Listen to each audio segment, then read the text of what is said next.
Okay,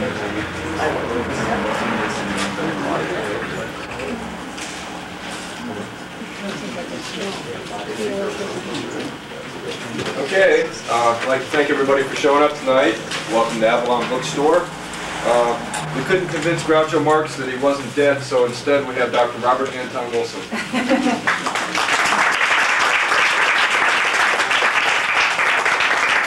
That's one of the shortest and most interesting introductions I ever had. Am I the only one that noticed that one of the last things Ronald Reagan did before leaving the presidency was to have an operation on his asshole? And one of the first things George Bush did on entering the presidency was to have an operation on his middle finger. The only one who imagines a connection there. It's for a man my age, and there are very few. Most men my age are dead already, as Casey Stengel once said. For a man my age, it's profoundly embarrassing that the president and vice president are named Bush and Quail. When I was growing up, Quail in Brooklyn, when I was reaching puberty, Quail had only one meaning. It meant vagina. And I didn't find out it also meant a bird until I was about 19. Adolescents in Brooklyn in the 1940s, before the sexual revolution, before the 60s, before the Kinsey reports were published, and everybody found out, gee, I'm not the only one who does that. Back in the dark ages, boys around the cusp of puberty would gather in the boys' room at the school and discuss Bush and Quail. Have you ever actually seen a bush? Yeah, my girl let me see a bush, but only quick for a minute, like. Yeah, well, I got two fingers and my girl's Quail. And I grew up with that. Bush and Quail, Bush and Quail. At that stage of adolescence, you're terrified that the grown-ups will find out you're thinking about sex, much less talking about it. And doing anything about it was absolutely out of the question. So this is all, I can say penis and vagina and I'm okay. I can say prick and cunt and I'm okay. But the minute I get to Quail, I'm 13 years old, and I'm terrified that my parents are going to find out what I'm talking about with the other boys. And now every day I pick up the newspapers and there it is, Bush and Quail, Bush and Quail. What are they doing to me? The Republican Party is out to destroy what's left of my sanity. And you've all heard of the Church of the Subgenius, I trust. And you know the secret, you know the secret, praise Bob. You know the secret of power. What's the secret of power? Slack. No, slack. Given how stupid the average guy is, statistically half the people are stupid. Right. You all know how dumb the average guy is. Well, mathematically, by definition, half of them are even dumber than that. Now, once you understand that, you can start your own religion and get as rich as Bob, or L. Ron Hubbard, or Roger Nish. You can have 93 Rolls Royces, too, if you just keep that in mind. Half of them are even dumber than average.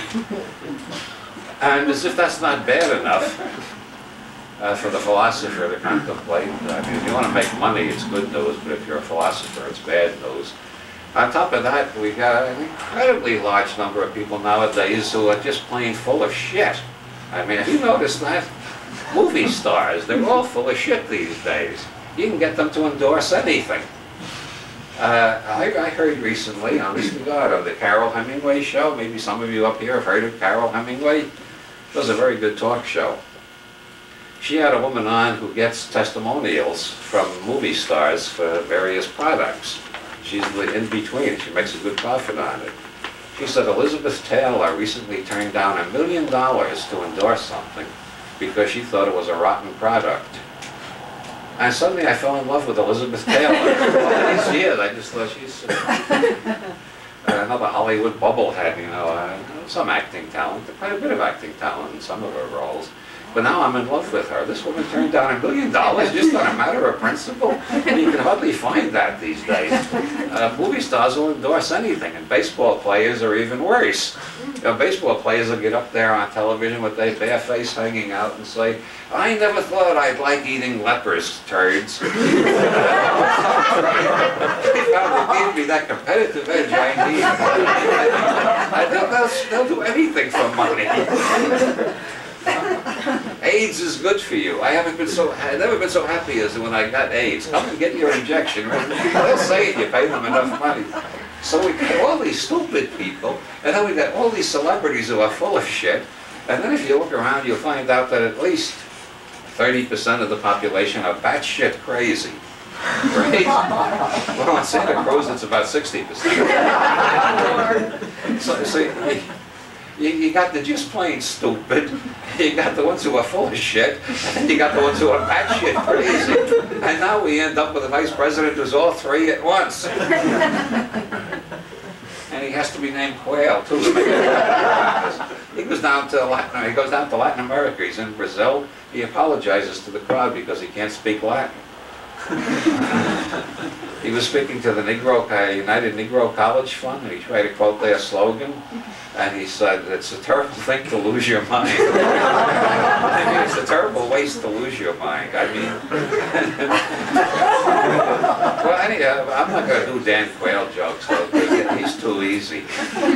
Besides, yes, he had a great record during the Vietnam War.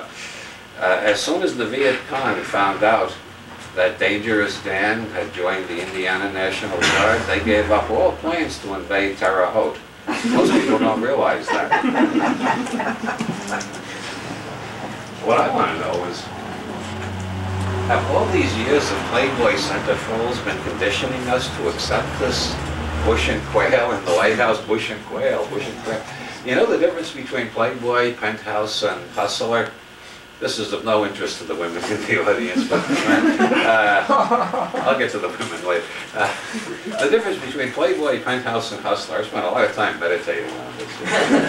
Philosophers have to think about everything, you know, even the most trivial matters. In Playboy, the women look like they want you to make love to them, right? In Penthouse, they look like they get tired waiting and they start making love to themselves.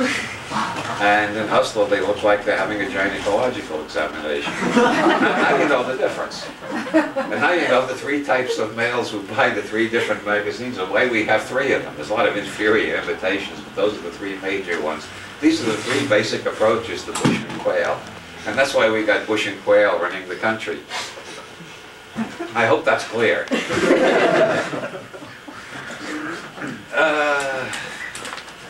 I'm supposed to speak tonight about the Western Hermetic tradition. I've spoken and written so much about the Western Hermetic tradition that it bores me. However, I'll say something about the Western Hermetic tradition. You know, the Earth is hollow, of course. Everybody here knows that. You wouldn't be in an occult bookstore in Santa Cruz if you didn't know the Earth is hollow. February 1990, we all know that. Yeah, well, one of the people who knew it was Jules Verne. That's why he wrote Journey to the Center of the Earth. As a matter of fact, it's in several of Jules Verne's novels. And if you get a hold of Michael Lamy's book, Jules Verne, Initiate and Initiator, you'll find out Jules Verne was a member of the Priory of Sion. You see, we're getting into the Western occult tradition after all. Now, who are the Priory of Sion? Well, according to this book, Jules Verne, Initiate and Initiator, the Priory of Sion were formed in the 1890s as a front for the Illuminati of Bavaria, who had decided to go underground and conceal their existence and set up a front organization to recruit people. So the Priory of Sion are the old Illuminati of Bavaria, still in business under a new name.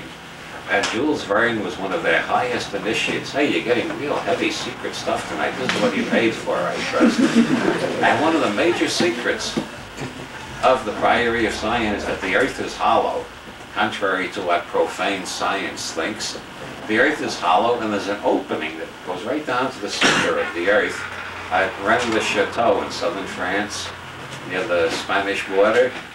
there's a church there. It's called the Church of Mary Magdalene, and it says over the door, "This place is terrible." And if you go down to the cellar of that church and press the right brick at the right time, a staircase opens leading down, and you go right down to the center of the earth, which is full of superhuman beings who are immortal, who never die. They have the secret of immortality. And they are going to give it to the human race when we're ready for it. But we're not ready for it yet. But the purpose of the Priory of Sion is to get us ready for it. Okay? You know how many Freemasons it takes to change a light bulb? That's a craft secret.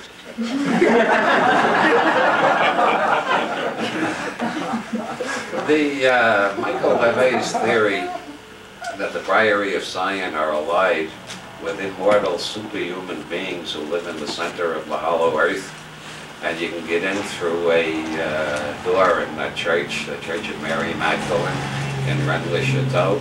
That's only, actually, that may not be the whole truth. I hate to disillusion you, but just because you buy a book in a New Age bookstore doesn't mean that everything in it is true. If you buy one of my books, at least half of it's batshit crazy. I believe, well, my attitude towards the readers is an absolutely sadistic one, in the sense that Cummings used the word. E. Cummings said to Ezra Pound once, "You damn sadist, I can see what you're up to. You're trying to force your readers to think." Well, that is a pretty sadistic thing to do. If you go to school, the first thing they teach you is to stop thinking. All children are born, as Buckminster Fuller noticed, all children are born naked, hungry, and intensely curious. And as soon as they start talking, well, even before they start talking, being a parent consists chiefly of following them around the house yelling, "Don't put that in your mouth." That's because the oral biosurvival circuit turns on right after birth, and the first thing they want is mommy's titty. And the second thing they want is to test the rest of the world to see if it's as good as mommy's titties. So everything is about, is this as good as mommy's titties? Now, you know what their carpet tastes like, right? Of course, everybody here knows what the carpet tastes like because you put it in your mouth. You know what the dirt in the flower pot tastes like? You know what everything tastes like. Because this is the first circuit of the nervous system that's activated. If you want to know about the other 7 circuits, buy my book, Prometheus Rising. That's what I'm here for, is to sneak in subtle little plugs from my books. I'll borrow them.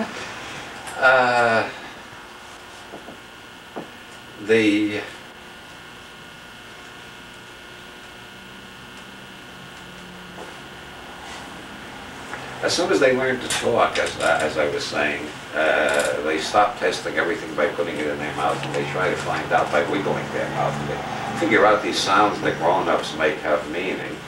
They start asking questions. And parenting then consists of saying, "Well, gee, I don't know, I'll go look it up in the encyclopedia." They find the most fascinating questions. Why is the sky blue? Well, gee, it's always been blue as far back as I can remember.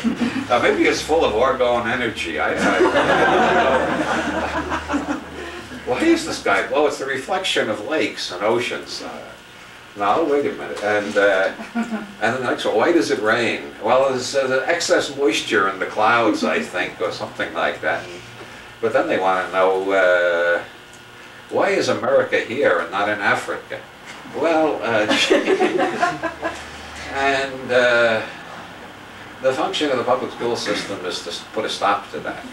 If we had a population who kept the curiosity of small children, people would be going around trying to find out everything for themselves, and such intense curiosity is likely to tumble the whole edifice of authoritarian society. There's a bridge in Amsterdam. Well, there are a lot of bridges in Amsterdam, aren't there? Yeah. There's one particular bridge in Amsterdam, you go over it and you find yourself on E-Tunnel, and there's a great coffee house there which has a sign in it that says, "No hard drugs, please," which I love.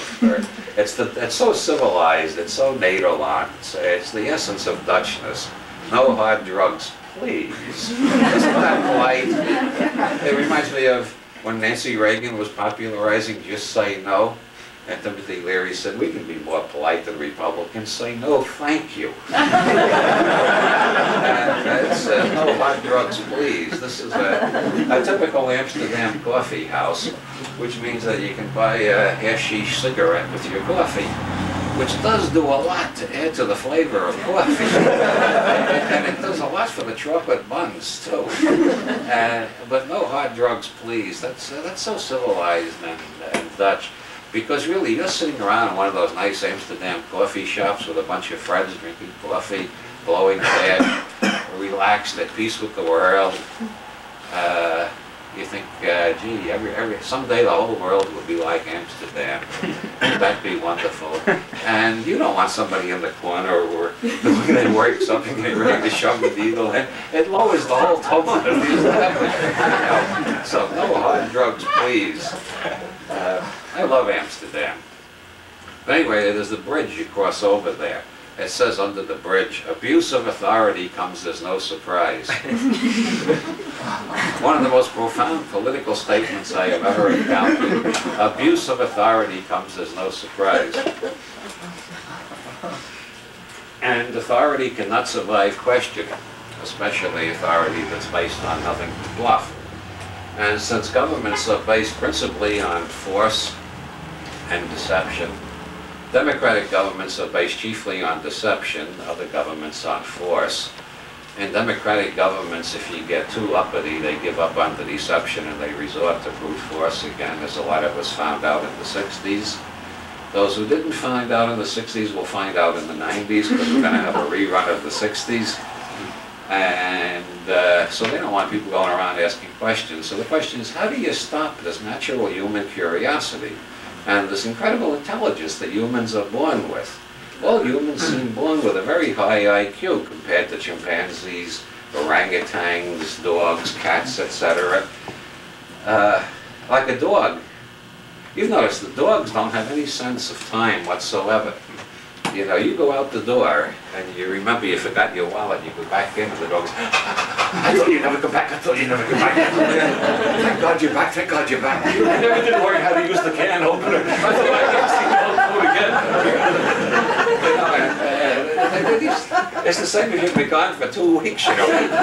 Thought I'd never see you again. Cats are cool. Cats. Did you ever see a cat walk right into a glass French door? You know, a cat will walk right into a blanket. They won't admit they were surprised. So their whole career depends on seeming smarter than dogs. Beings feel inferior. The whole cat shtick is look how imperturbable I am. Look how cool and serene. You want to know Buddhism, man?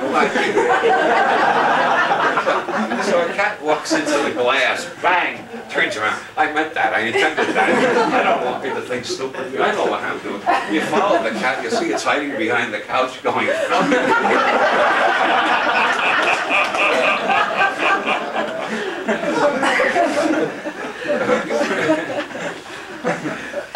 I mustn't rip off too much of George Carlin's material. Oh, we'll never get this on the radio. So public schools were founded, and human IQ began decreasing immediately. There were actually studies done, quoted in Paul Goodman's book, Growing Up Absurd.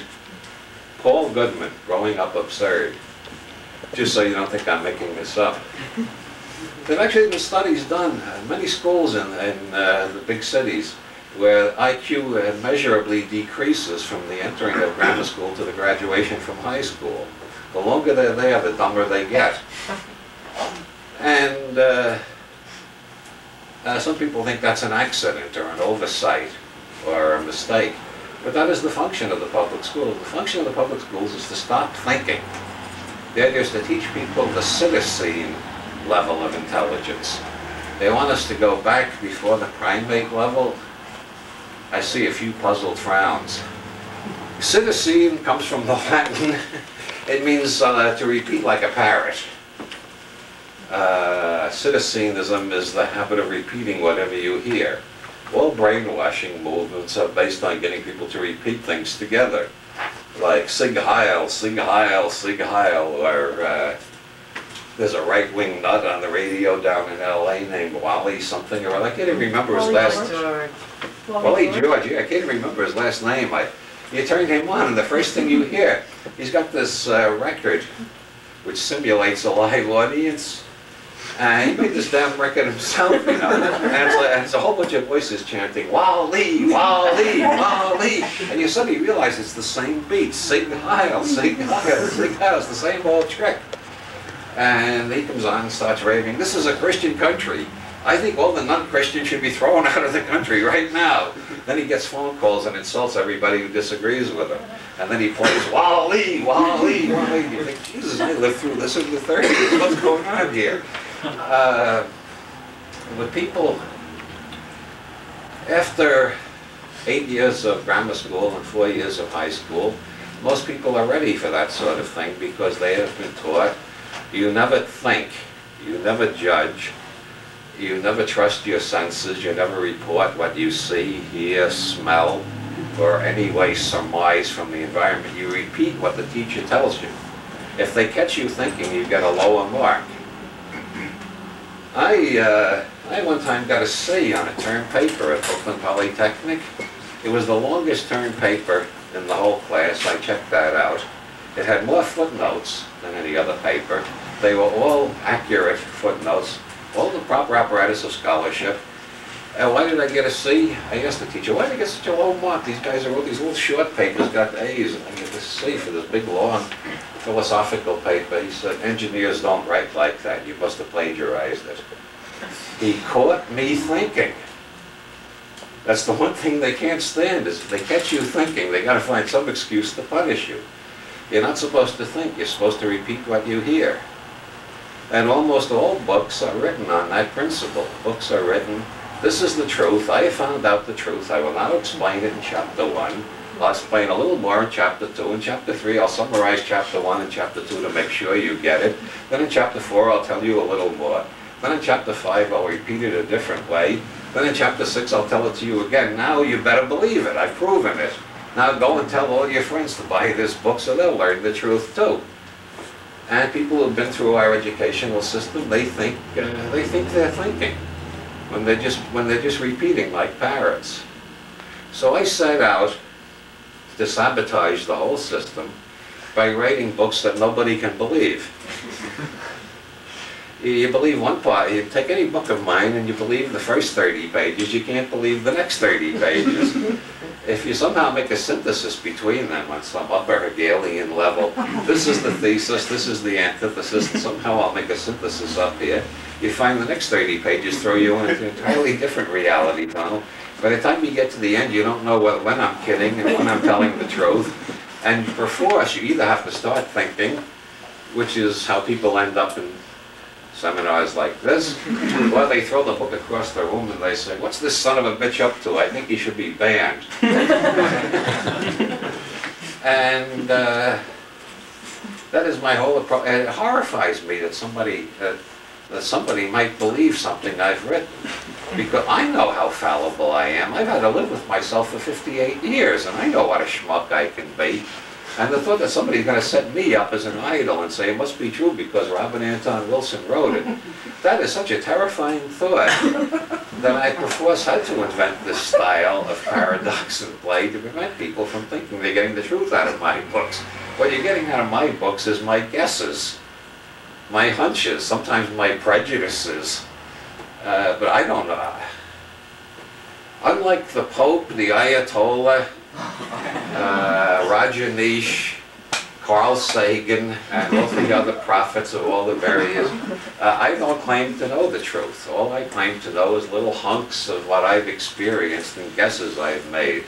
Like I guess there's a world external to my brain. I can't prove it, but it seems more reasonable because I have pretty good luck. Most of the time when I'm writing and I want a cup of coffee, I have pretty good luck at getting up from the word processor, out the door, down the hall, into the kitchen to the coffee machine and bringing back coffee. And I don't think that would work as often as it does if there were no real world out there. I know there are philosophers who can prove there is no real world out there, but I find it more convenient to assume that there is.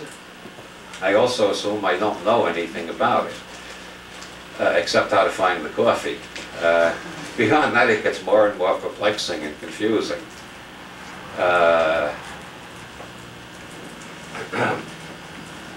For instance, according to Gerard de Sade's La Race Fabuleuse, published in Paris in 1973, de Sion, Louis, and my French is lousy, you don't have to tell me. I do better at German, a little better. I saw a sign going through Bavaria in November. Looking out the window, I'm reading all the street signs in the towns we're going to, trying to translate them, and of course German street names are very long. And they're starting to blur in my head because some of them go by so fast I can't translate them, and my German is not that great that I can translate it. I started seeing all these weird things. Finally I saw one that said, Heilige Fliegende Kinderscheisserstrasse. I said, oh no, that can't be. But it was 20 miles back by then. I'll never get back there and find that. Could there possibly be a Heilige Fliegende Kinderscheisserstrasse? Those of you who speak German, explain that to me. Gerard de Sade, La Race Fabuleuse, 1973. Also deals with the Priory of Sion. He explains that the works of Nostradamus do not deal with the future. Most people think Nostradamus deals with the future, which makes for a lot of puzzles because if you start studying the history of interpretations of Nostradamus, you find everything in Nostradamus has been interpreted a different way every century. There are quatrains in there that some people thought referred to Napoleon. Then later on they decided they referred to Bismarck. Then later on they decided they referred to Kaiser Wilhelm. Later it was Winston Churchill or Adolf Hitler. Then it was Ronald Reagan. And they were all highly ambiguous. A couple of months, you had an earthquake here. Before your earthquake, there was a big earthquake panic in Los Angeles because some cuckoo let out that he had deciphered one of these mysterious verses of Nostradamus, and it said everybody in Los Angeles was going to get dumped in the Pacific, oh, they're going to get shaken like martinis and then dumped in the Pacific Ocean on such and such a day. And a lot of people actually left Los Angeles. I read this quatrain from Nostradamus, and it seemed to me it could refer to any city, any day, and any natural calamity. It wasn't even necessarily an earthquake. It could have referred to a cyclone in Miami. But people got terrorized and fled Los Angeles, which is all to the good. It's too crowded down there anyway. The only thing to be said for malathion spraying is that it's going to thin out the population. Those with the less hardy genes will die, the tough ones will survive. According to de Sade, this simulation of prophecy in Nostradamus is all a big hoax. This is just to keep Nostradamus in print by attracting the superstitious and gullible. Meanwhile, as long as Nostradamus is in print, what he actually deals with is not the future, but the past. What Nostradamus's quatrains refer to is the hidden history of the past, especially the past of France. And the hidden history of the past of France, as Gerard de Sade deciphers it from Nostradamus's quatrains, is full of the most amazing things you never heard of before. The old royal family of France, the Merovingians, I will not attempt the French pronunciation at all. I will not even make an effort at it. The English call them Merovingians, and I can pronounce that, so they're Merovingians for tonight.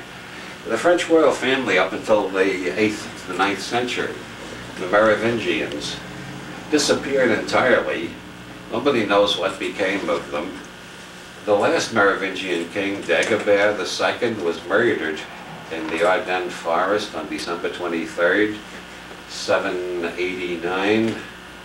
Why December 23rd? Oh well. No, I don't want to get into that.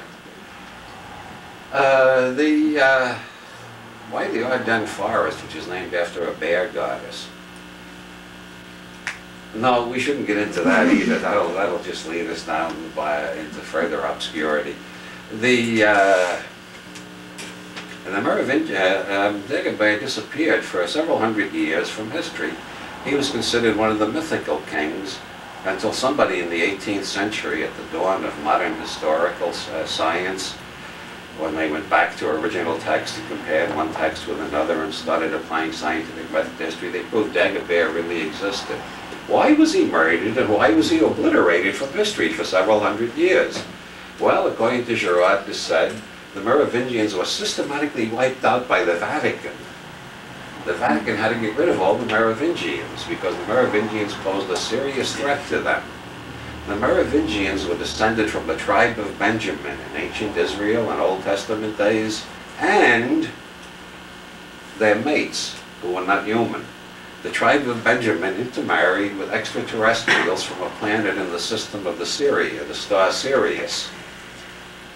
And the Orthodox Hebrews drove them out of Israel for this abominable sin of mating with extraterrestrials. They moved to Arcadia in Greece, which they named after a bear goddess, and then they moved to the Ardennes region in France, which they named after another bear goddess. That's B-E-A-R, not B-A-R-E. Although Artemis, whose name means bear in Greek, was a bear goddess, and a bear goddess, if you read the Actaeon legend. The descendants of this intermarriage between extraterrestrials from Sirius and ancient Israelites became the Merovingian dynasty, who have superhuman powers and long hair that goes down the back of their neck and down the back of their spine. And the Vatican tried to wipe them all out, but a few of them still survive. And they and their allies make up the Priory of Sion, a secret society devoted to bringing the science of Sirius to Earth when we're ready for it. Now that's a little bit different than the theory in Michael LeMay's book, isn't it? That's another reason I don't claim to tell the truth. I don't know how to find out the truth. I just collect theories and guess which one of them sounds more plausible. So far, neither of these sound very plausible to me, but I like the one about Sirius because there was a period in 1973 when I was getting communications from Sirius, or thought I was, and then in 1974 my friend Phil Dick started getting communications from Sirius too, or thought he was. And so I've always been intrigued with Sirius. I eventually decided I wasn't getting communications from Sirius. A psychic named Penny Looney told me I was channeling an ancient Chinese philosopher. And I started to try to make tests to see whether it was an extraterrestrial from Sirius or a Chinese philosopher. And I found either one worked.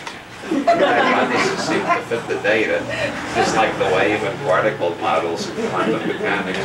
And then another psychic told me I was channeling a medieval Irish bard, which made a lot of sense to me because I've always been attracted to the medieval Irish poetry. And if a medieval Irish bard was trying to use me as a channel all my life, that's why I would have gotten so involved with Irish literature. But then I saw the movie Harvey, which is about a fellow named Elwood P. Dowd in some city in Ohio who comes out of a bar one night and meets a 6-foot-tall white rabbit lounging against a lamppost.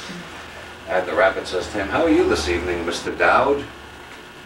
And in the movie, when Elwood tells this to the psychiatrist, his sister has taken him to the psychiatrist, says, "Weren't you surprised?" And Elwood says, "No, it's a small town. Everybody knows my name." This makes sense to me. The 6-foot-tall white rabbit is well known in County Kerry. He's called the puka, which some linguist claim is the earliest Indo-European form of the word which became bog in Russian and god in English. It means the divinity, the divinity. The earliest divinity of Europe was a giant rabbit, according to some theories. And this giant rabbit still survives in County Kerry, where in modern Gaelic he's called the puka. And occasionally some of them wander as far as Ohio to leave that play. There's a skeptical psychiatric orderly in the play named Wilson, and he looks up puka in the dictionary, and the definition he finds in the dictionary is puka, N, a Celtic elf or vegetation spirit, wise but mischievous, fond of rum pots, crack pots, and how are you tonight, Mr. Wilson? Well, when I saw that on television, I thought, oh my God, and now I'm like Phil Dick, the television is talking to me.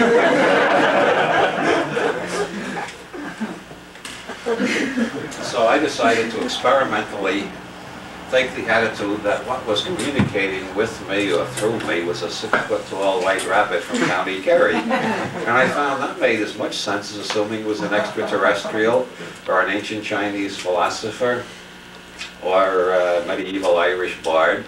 So I adopted the 6-foot-tall white rabbit from Kerry because there was absolutely no danger that I might take that literally. And I think when you're dealing with these processes, the worst danger is what the Sufis call literalism. Never be literal. Oh my God. Ovular. There's an ovular shape on the floor. There is no such word as ovula. He denies that there's such a word as ovula. Put that in the book. You recognize that? That's from Orson Welles' version of the trial.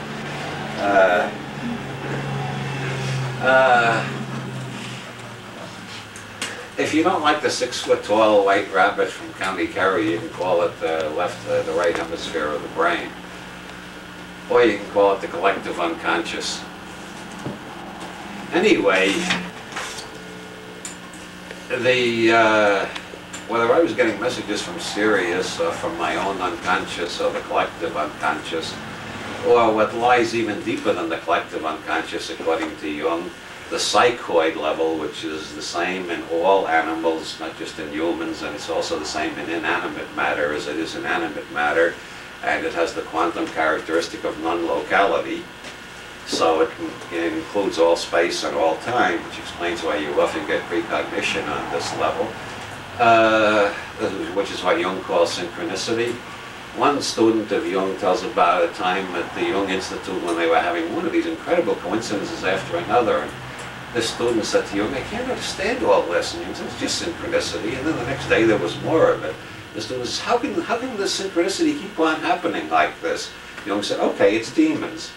And that's my approach is it's the non-local level of mind as described by the great quantum physicist Evan Harris Walker in his paper, The Complete Quantum Anthropologist. And anybody who can't understand the mathematics in Walker's paper, it's a 6-foot-tall white rabbit from County Kerry. That you can understand, right? Just don't take it literally.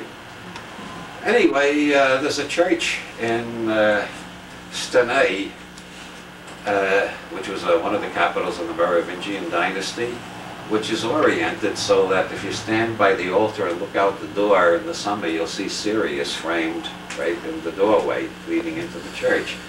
And de Sade compares this to the Church of Mary Magdalene in Rennes-le-Château, in which the 14 stations of the cross have many oddities which have never been explained. For instance, there's a Scotchman in kilts watching the crucifixion. You will not find this in either the Christian Bible or in any of the Gnostic Bibles. You'll also find some people carrying Jesus out of the tomb in the middle of the night, as if he didn't die at all. They were about to fake a resurrection. And it says over the door, this place is terrible. Well, according to, this was built by a priest named Father Saunier in the 1890s. According to de Sade,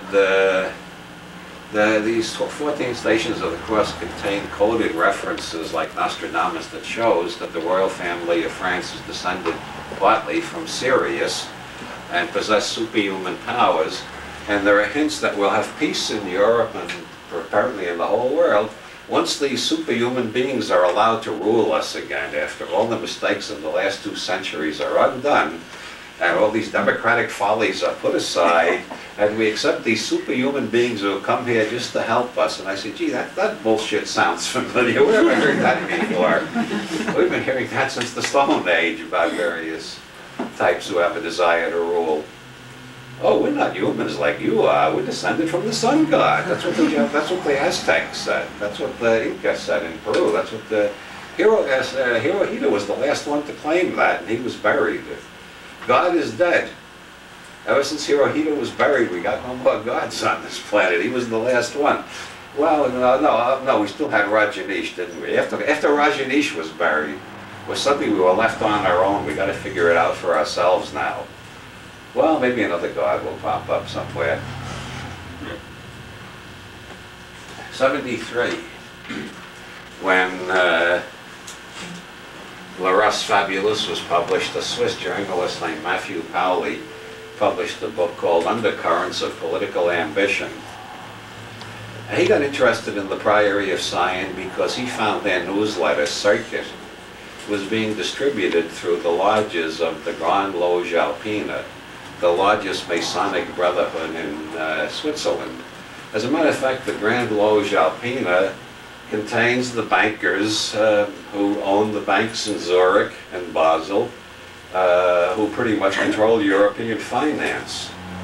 And there's as many conspiracy theories about the Grande Loge Alpine over in Europe as there are about the Bohemian Club over here. These are the richest people in Europe, and they belong to the secret Masonic group, the Grande Loge Alpine. Harold Wilson, no relative. He was a prime minister in England back before Thatcher, if anybody can remember a time before Thatcher, way back in the dark ages there in the 70s.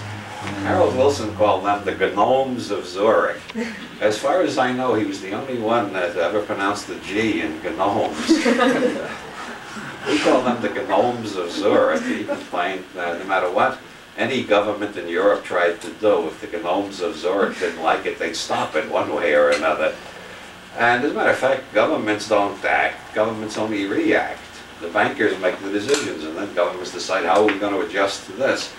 Government can't do anything unless a bank gives them the money to do it. And if the bank says, we'll give you this much money for building armaments, the government will build armaments because they can't get any money out of the bankers any other way. If the banks say, we don't want you to build armaments anymore, we want you to build highways, they'll build highways.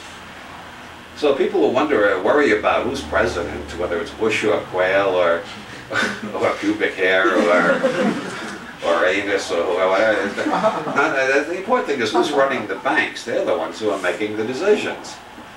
Anyway, the Grande Loge Alpine was distributing this literature from the Priory of Sion, which said on the inside of the front cover that it was published by the Committee to Secure the Rights and Liberties of Low-Cost Housing.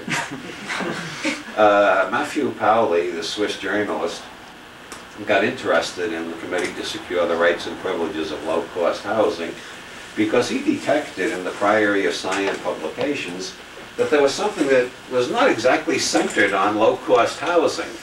There seemed to be a strong implication that there were superhuman beings in Europe who were waiting for their turn to take over and solve all of our problems for us. Pauli started investigating, and he found that it was the circuit was not published by the Committee to Secure the Rights and Privileges of Low-Cost Housing.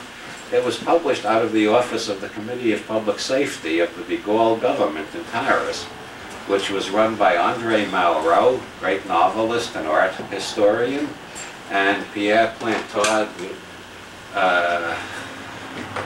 de St. Clair, who is related to the St. Clairs of Scotland, who have been connected with Masonry since about the 13th century, played a major role in the development of European Masonry. And it turns out that Pierre Plantard de St. Clair was then the Grand Master of the Priory of Sion. Pauli decided that the Priory of Sion was a conspiracy within the de Gaulle government intended to restore monarchy in France and perhaps establish a Europe-wide empire with one emperor at the top, like Napoleon had tried to do. A year after this book was published, Pauli was shot as a spy in Israel. That must be a coincidence.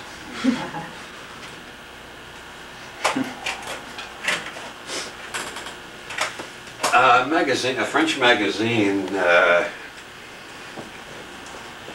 after these three books came out, a French magazine whose name I don't remember, but you can look it up in Holy Blood, Holy Grail, they did their own study of the Priory of Sion, and they claimed that Archbishop Lefebvre was the head of it.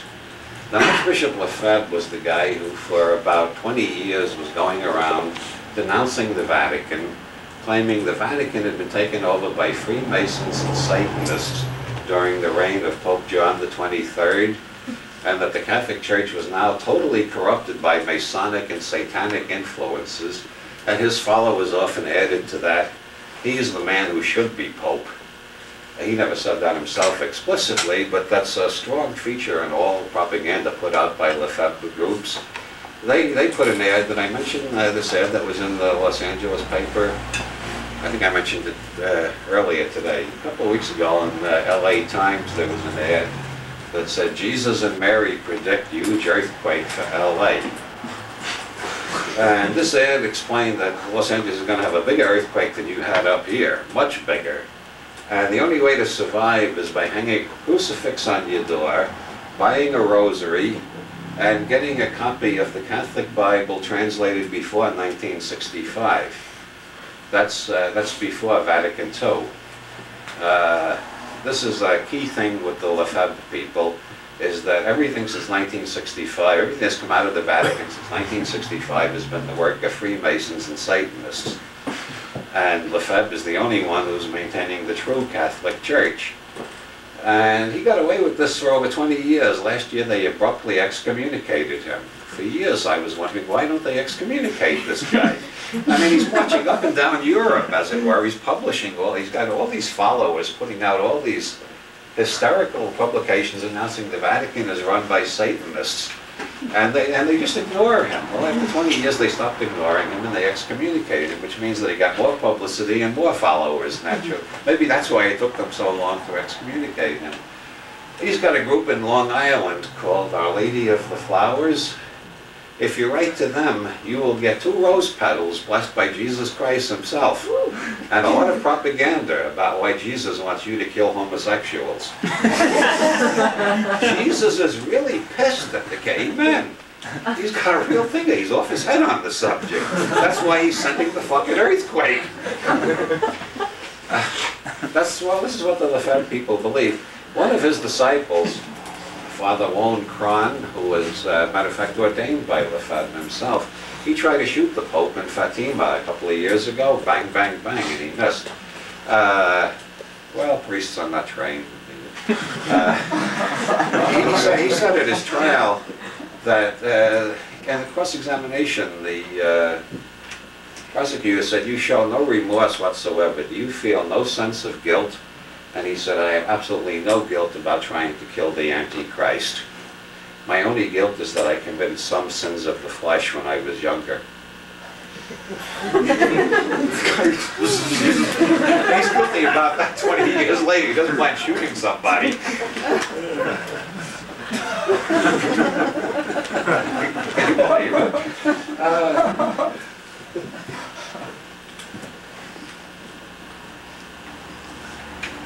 In 1981 appeared Holy Blood, Holy Grail, which at last revealed the actual truth.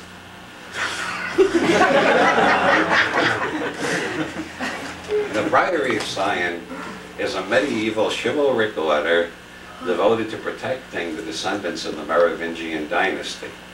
And the reason they are being protected against the continuous attempts of the Vatican to get rid of them all is not that they are descended from people from Sirius, but that they are descended from Jesus Christ and Mary Magdalene.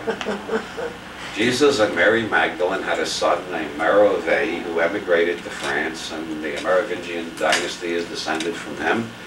And as a matter of fact, Holy Blood, Holy Grail gives you genealogies of all sorts of people descended from Jesus Christ and Mary Magdalene, including Otto von Habsburg. Now, Otto von Habsburg was one of the founders of the Bilderbergers. I trust you're paying close attention at this point. It gets a bit hairy around here. The Bilderbergers, originally sponsored by Prince Bernhard of the Netherlands, was also on the charts in Holy Blood, Holy Grail. He's also descended from Jesus Christ and Mary Magdalene, if you believe this theory. Prince Bernhard founded the Bilderbergers. Otto von Habsburg has been the chief financier behind it. Otto von Habsburg's grandfather gave several million francs to the priest who built that weird church of Mary Magdalene in Rennes-le-Château with the sign over the door saying this place is terrible. And the brick in the cellar never let you down to the center of hollow earth, if you believe the other story. Now I have a friend who was over in Rennes-le-Château last year, and he found a hollow statue in the church. He was looking around to see how many mysteries he could solve. He found this is hollow, by God. None of the other investigators have discovered this. I found something on my own. He managed to get the statue open and unscrewed. And inside were some German newspapers from 1904 that have absolutely no relation to any of this stuff. At this point, I gotta tell you, one of the Grand Masters of the Priory of Sion in the 1960s was Jean Cocteau, who was also one of the founders of the Surrealist movement, the biggest opium head in France, experimented with peyote also. There's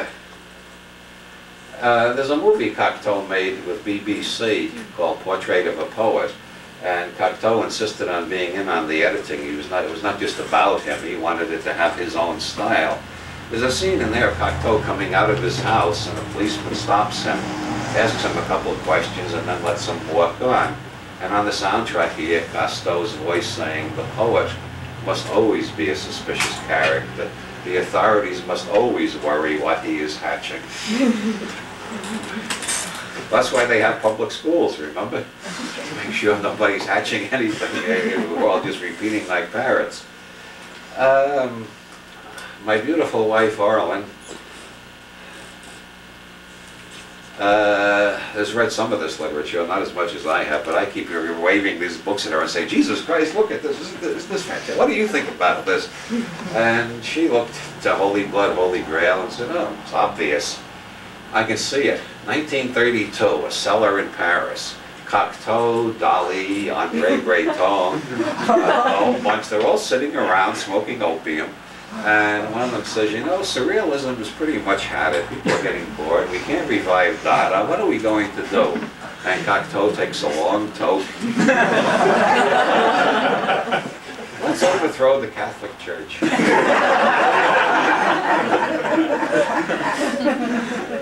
Well, that's Arlen's theory. But the Priory of Sion can be proven to be older than Cocteau. It goes back at least to the 1890s and probably a couple of centuries before that. Maybe back to the 13th century even, like they claim. There's recently been a book by a Jungian psychologist named Ian Begg called The Cult of the Black Virgin. At least one of these books is actually here to show you I'm not making all this up as I go along. Oh, here's Holy Blood, Holy Grail. So, Ian Begg made a study of the 400 and something more than 400 statues in European churches of the Virgin Mary, in which the Virgin Mary appears to be black or Negroid. Now, if these statues all appeared in the last 40 or 60 years, you might make a good case of attributing them to the Rastafarians. The Rastafarians believed that Jesus and his whole family were black. They also believe all the heroes of the Old Testament were black. They got some good biblical references to back this. If you believe that black in the King James Version means black racially, depends on, there's room for interpretation. But the Rastafarians did not do this. These statues have been there for 700 years. Most of them can be definitely dated to the 13th century. So who did it? Well, according to Ian Begg, the Priory of Sion did it. For some reason in the 13th century, they went all over Europe planting statues to indicate that the house of David was black, or at least part of it was black by the time it got to Jesus anyway. Why did they do this? Well, maybe it was true. If you take a look at the map, the Near East and Africa are pretty close. There must have been a lot of genetic drift back and forth. Read some of the Rastafarian literature. They'll convince you. They have a lot of good. Ian Begg doesn't go into that. He says black is a symbol of the supreme mystical state. Only the ignorant Buddhists think white light represents the supreme mystical state. The Sufis know that above the white light there's the trance of total blackness, which is the highest trance of all, and reveals the true nature of everything, which Aleister Crowley described as nothing. The true nature of everything is nothing. That is the negative void. You think of a positive void as endless whiteness. You got to think of it as endless blackness to get the negative void, the Kabbalistic zero, and that's the true essence of everything, according to the Sufi tradition and according to Aleister Crowley, who, by the way, was associated with the priest who built that church in Rennes-le-Château. Says this place is terrible and has the Scotchman in kilts at the crucifixion. Crowley learned magic from MacGregor Mathers, who was a Scotchman who claimed his family had been Freemasons since the days of the Knights Templar, and that he was the reincarnation of King James II, the last Scotch king of England. But that's more or less a digression. Don't let it confuse you. I'm trying to make this as simple as possible.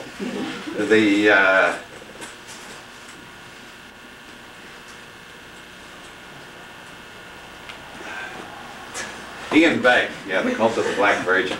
The Priory of Sion put these statues all over Europe. As a matter of fact, there's one in Dublin. Our Lady of Dublin is black. I've actually seen her. And like all the other black virgins around Europe, she was lost and refound. Almost every one of these black statues, there's a legend about how she got lost and then miraculously was recovered. Our Lady of Dublin was found in a blacksmith's yard after being lost for 200 years.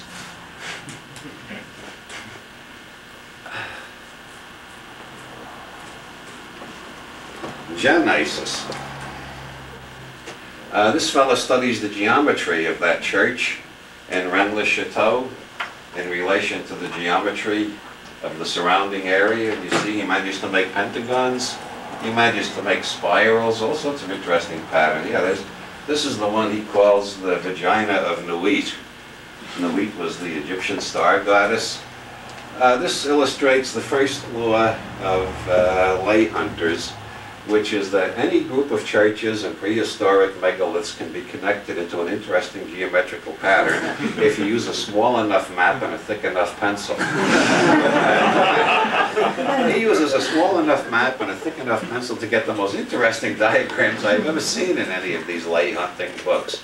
And he proves, once he's got his diagrams of the relation of the church to the prehistoric megaliths and various stars, he proves that France was settled by people from Atlantis. When Atlantis sank, some of the survivors got to France, and they kept alive the tradition of how the human race was created. The human race was created by an extraterrestrial named Satan. Satan was not an angel at all, he was an extraterrestrial. And we've all got his genetic strain. So we are all children of Satan. And once we recognize that, we will be liberated and ready for the next revelation from outer space. Now you got to admit,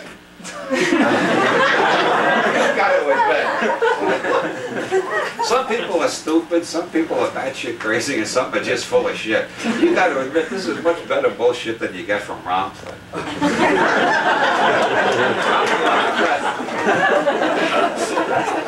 Ramtha has been dead 40,000 years and hasn't had an original thought in all that time.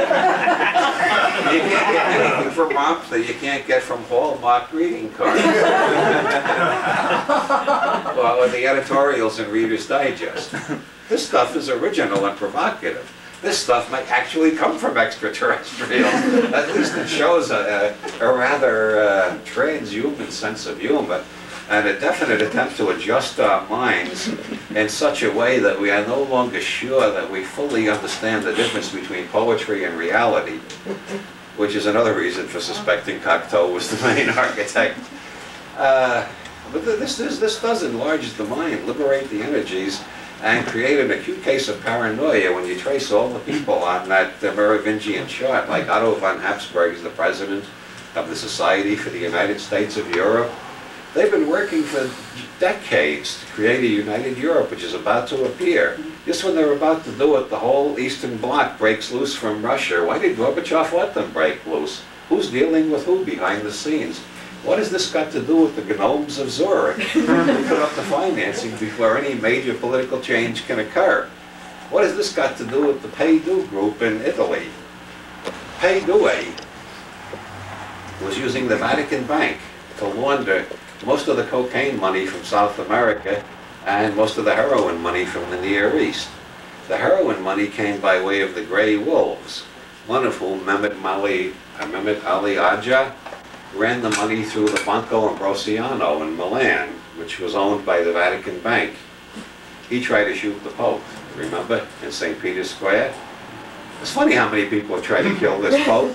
It's like a mafia family, isn't it? I tell you what, I think it's time we had a break. Everybody get up, stretch, go outside, get some fresh air if you need it. Then I'll continue with the Pay-Due story and its connections with George Bush and Whale. All right.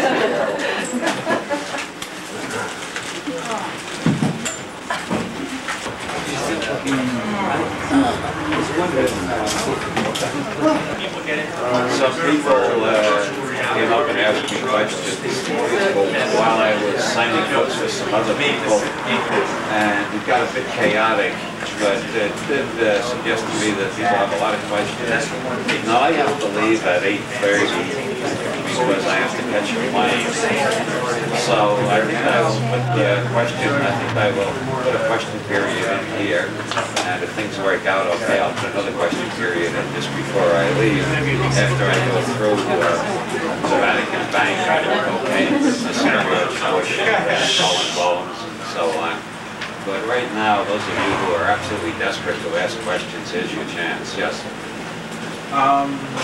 The future availability of the Polestar? The Polestar, the inventor died. It is now being manufactured under the name New Star. And I have not got the manufacturer's address memorized. You'll have to start out with that full New Star and track it down yourself. Thank you. It's the best I can do. Yes. Being that you were once an editor at Playboy, do you have any comments on Hugh's recent marriage? Boy, that's tenuous. Seeing as I once lived in Chicago, do I have any comments on the current mayor? Son of Richard Daley. It sounds like the greatest horror movie ever. I had enough of Richard Daley in the 60s. Hugh Hefner, so Hugh Hefner got married. I can't think of a damn comment to make about it. Well, then how about what I said before about the environment? You mentioned in your book, it's up on the shelf, Cosmic Trigger, that you wanted to be immortal, or at least we're looking into the new technologies. Is it worth it anymore? Oh, yeah. If it ever was. If it ever was, it still is. It depends on what your picture of the future is. Yeah. And my picture of the future is uninhibitedly optimistic. I think we're in a period of fractal chaos in which the whole system is collapsing, and every week is a new surprise, like they just let Nelson Mandela out in South Africa. Yeah. And in Romania, the most terrible of all the dictatorships, they killed the dictator and his wife and then passed a law against capital punishment and didn't let it go on, like it does in most revolutions, executions upon executions, until they create a counter-revolutionary class out of the relatives of all the people who got killed. And 4 people have been found guilty of genocide and sentenced to life in prison instead of being executed. That's a real surprise in the history of revolutions, and we're getting one surprise after another. And I think this is the period of fractal chaos in which the old system is giving way to the new system. Of course, fractal chaos has backward as well as forward movements, and right now in Southern California, where I live, they're conducting the biggest experiment ever conducted on human beings since Nazi Germany. I have strong suspicions that Dr. Mengler has taken over the state of California. They are dumping malathion on people every night down there just to see what happens. If enough of us survive, they'll have scientific proof that it's safe. Right now they don't have any. They only have proof that people can survive one dose. They have no proof that people can survive repeated doses. So if enough of us survive, they'll have proof. If enough of us don't survive, they'll say, oh, well, gee, I guess we fucked up again. What do you expect of governments anyway? Yes? Given the situation in Russia, do you suspect that the Kremlin has been infiltrated by Discordians? In a sense. Bucky Fuller said in 1981 that the technologists were going to take over Russia, And their attitude is nobody can win a nuclear war, so the first thing to do is to abolish the possibility of nuclear war, and then introduce the Western-style bourgeois freedoms that the communists have always rejected because scientists need that for their work. And of course Gorbachev was a good friend of Sakharov, and Gorbachev does get a lot of support from that part of Russian society. So it's sort of it's a technocratic revolution, but technocrats tend to be Discordians anyway, so the two overlap. Yes? What's the origin of the word Finord? I wouldn't get out of here alive if I told you.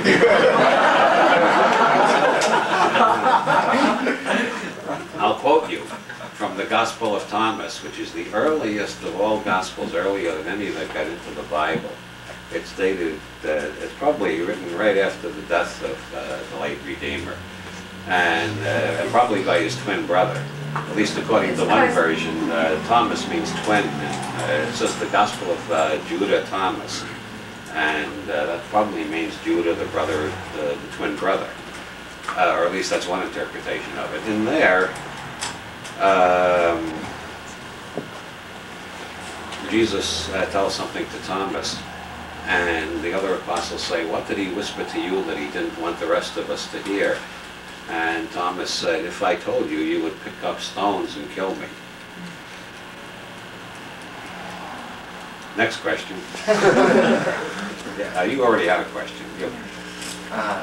You've made a lot of very optimistic predictions in the past.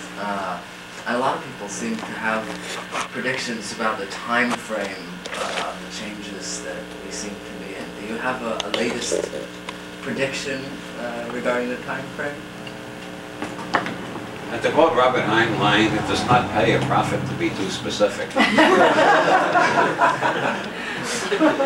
But things have been happening so fast lately. When I started, I did a European tour in November. When I started the tour, people were saying the Berlin Wall is going to come down within 10 years.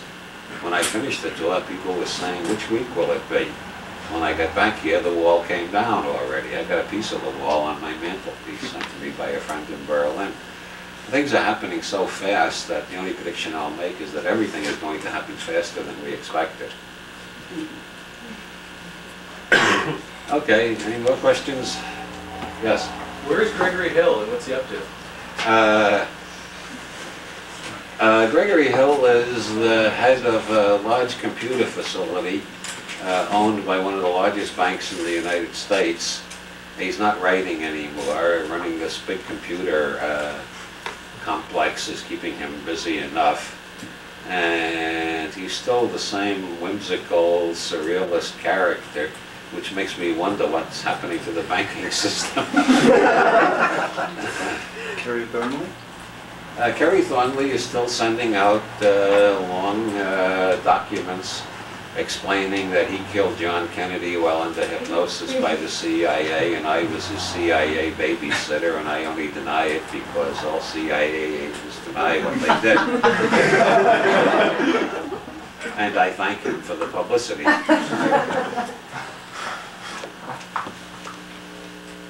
Mae Russell charged in Conspiracy Digest that I am a paid agent of the Rockefeller conspiracy. In the next issue of Conspiracy Digest, I confessed that it was true. David. I said Nelson because when Illuminatus first came out, I was disappointed that Dell wasn't doing enough advertising, and I didn't have a budget myself. So I figured, what can I afford to do? So I had a rubber stamp made. And I put it on all my letters, and wherever I went, if I wasn't a cop looking, I put it on the billboard, I put it on toilet paper in the men's room, in movie theaters. Everywhere I went, I put this rubber stamp. It said, "Why is Nelson Rockefeller never seen in public without his trousers? Read Illuminatus." That would arouse a lot of curiosity. It just goes to show artists never understand the depth of their own inspiration or how the collective unconscious works, because when Nelson Rockefeller died, he didn't have his trousers on, as you may remember. Anyway, in my confession in Conspiracy Digest, I said Mae Russell was right, David Rockefeller comes around every week and gives me a bar of solid gold, and my whole cellar is stacked from floor to ceiling with these bars of Rockefeller gold. And then I ended woof, woof, woof. And I'm sure, knowing May, she was going around showing that letter to people for years, saying, here, he confessed, he admitted it. And he even gives away his extraterrestrial origin. You get that reference for the dog star in there? Okay, we will now continue with the evening's entertainment. And I hope you find as many yaks in the second part as you found in the first part. During World War II, a young Italian named Licio Gelli managed to get himself a position in the communist underground in Italy and a job with the Gestapo at the same time. You will already see that Mr. Gelli was good at fancy footwork.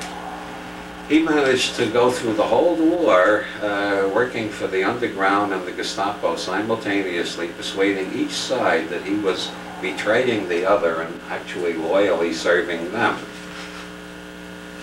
A lot of people went to their deaths because Gelli turned them into the Gestapo. A lot of people did not go to their deaths because Gelli did not turn them into the Gestapo. There was some attempt to bring him to trial as a war criminal at the end of the war, but this was stopped by the numbers of people who came forth and said he helped the underground more than anybody in Italy, so he got off scot-free. He thereupon went to work, set up an office in Rome with a couple of friends who were expert forgers, and created alternative ID for not wanted Nazi war criminals, most of whom went to Latin America, and Gelli later got them jobs with American intelligence there. Among them was Klaus Barbie, whom you may have heard of. Gelli pretty soon staffed the Latin American branch of the CIA with Nazi war criminals, one or two of whom gets caught every year, and the CIA always throws up their hands and say, we didn't know he was a Nazi war criminal, we thought he just looked like that Nazi war criminal. Gelli officially went to work for the CIA in the 1950s. He was working out of the American Embassy in Rome, according to quite a few witnesses. One of his first major jobs for the CIA was turning the Italian labor movement away from the left-wing direction it was taking after World War II in a right-wing direction. He accomplished this by a variety of means, one of which was persuading Sophia Loren to star in a television commercial denouncing the left-wing unions and telling everybody to join the right-wing unions, for which Sophia got paid a pretty penny, a pile of lira. Like I told you, you can get movie stars to say anything these days. That didn't exactly turn the tide all by itself, so Gelli hired a bunch of his friends in the mafia to shoot all the heads of the left-wing labor unions in Italy, who wouldn't take bribes and take more right-wing positions. And so the CIA was very delighted with Mr. Gelli, and he became one of their major European assets, as they say, just like Noriega in Panama, major asset. Around this time, Gelli was recruited by the KGB.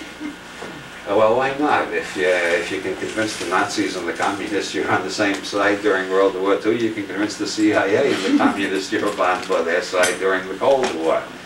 So he was receiving payments from the KGB and the CIA for a variety of projects when he entered the Grand Orient Lodge of Egyptian Freemasonry. The Grand Orient Lodge of Egyptian Freemasonry was founded in 1771 by the Duc d'Orléans, and who had ambitions of becoming king.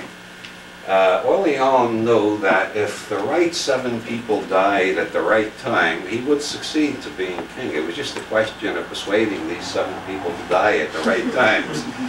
And as some Italian Renaissance prince victim know that he is pushed by a friend, it is only important that he is dead. There were some Italians who felt that you had to know a friend was doing it to you when it happened. Well, to get into the subtleties of the Roman psyche is a little, it goes a little too deep. You got to read the Maltese for Alchemists. Well, anyway, Orleans was assisted in founding the Grand Orient Lodge by Count Cagliostro, who, as everybody knows, was actually a Sicilian gypsy named Joseph Balsamo. Everybody knows that who hasn't read Charles Ford and Colin Wilson, both of whom have pointed out that the identification of Cagliostro with Balsamo was made by one witness, was never proved, and it's just been repeated by historians because nobody knows who he really was. And most historians go on the principle you can find one source that says something and all the other sources don't know anything, we'll just repeat this. Nobody actually knows who Cagliostro was, or where he came from, except that he seemed to belong to every secret society in Europe, had all their insignias on his robes, knew all their secret grips and passwords, and had a hell of a lot of money, which he distributed in poor neighborhoods all over France, while he was doing miracle healings using mesmerism. And the Grand Orient Lodge became the biggest Masonic lodge in pre-revolutionary France, and the leaders of the Grand Orient Lodge all ended up the leaders of the new government after the revolution, except for Orleans, who got his head chopped off, which illustrates Wilson's first law of conspiracies. The greatest conspirators are usually the greatest fuck-ups. Orleans did not get what he wanted. He got his head chopped off instead. Cagliostro died in a dungeon in Rome, awaiting trial by the Inquisition. The Grand Orient Lodge was involved in quite a lot of radical activity through the 19th century, including the Paris Commune of the 1870s. When Jelly entered the Grand Orient Lodge, he ascended to the 3rd degree, which is pretty low, comparatively speaking, because there are 32 degrees. After attaining the 3rd degree, learning the identity of the widow's son, and that of which it is wisest not to speak, Jelly founded Propaganda Due, which was named after Propaganda Uno, which was a Masonic socialist conspiracy of the 1870s. Except Propaganda Due, unlike Propaganda Uno, was not a socialist conspiracy, it was a fascist conspiracy. He recruited most of the remaining fascists in Italy, and then set about recruiting everybody in a position of power. One of the rules of Propaganda Due was that you had to write out, in handwriting, not on typewriting, you had to write in your own handwriting and give to the Grand Master of the Lodge, Licio Jelly, a complete confession of all your crimes and sins, everything illegal and unethical you had ever done. And because Propaganda Due had acquired the reputation of being the people who were getting into power in Italy, a lot of people wanted to join, so they wrote out these confessions, and this gave Jelly ample opportunity to blackmail people who didn't want to join Pay Due. He called them up and told them what he had in his files and saying, unless you join Pay Due, this goes to the press tomorrow. So, in 1981, when Pay Due exploded into public notice, they discovered there were 451 members of Pay Due in key positions in the Italian government, including the head of the secret police. When the police went to arrest Jelly, he had already left Italy and flown to Uruguay because the head of the secret police had tipped him off, being a member of Pay Due himself.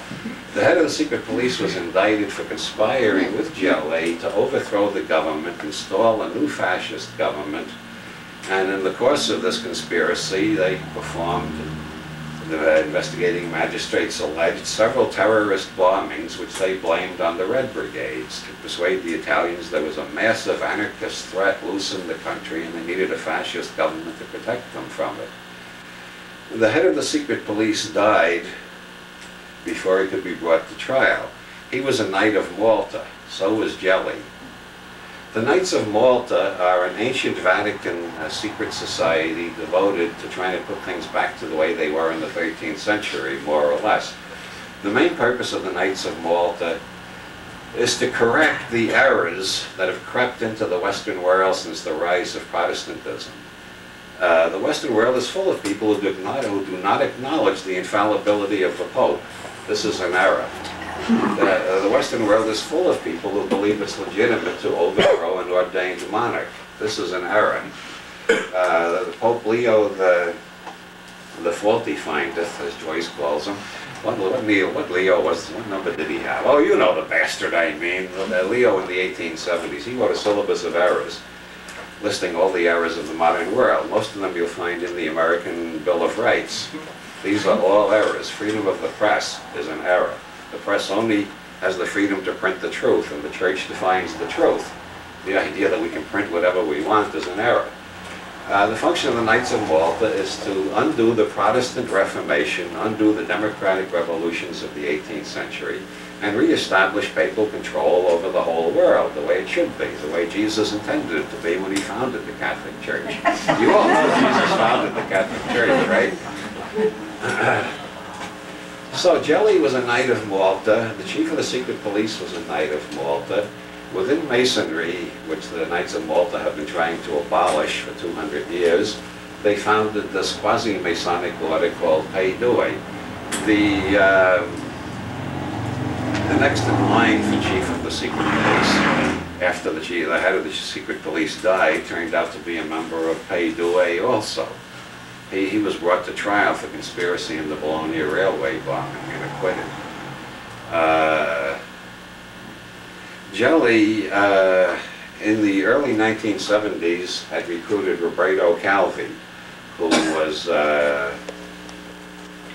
middle-rank officer of Banco Ambrosiano, a bank owned by the Vatican Bank, but operating as a separate organization in Milan. Roberto Calvi believed that power in this world is based on what the Italians call secret power. All open power is based on secret power that works behind the scenes. Calvi told this to everybody he ever got into a philosophical discussion with. He told it to his son.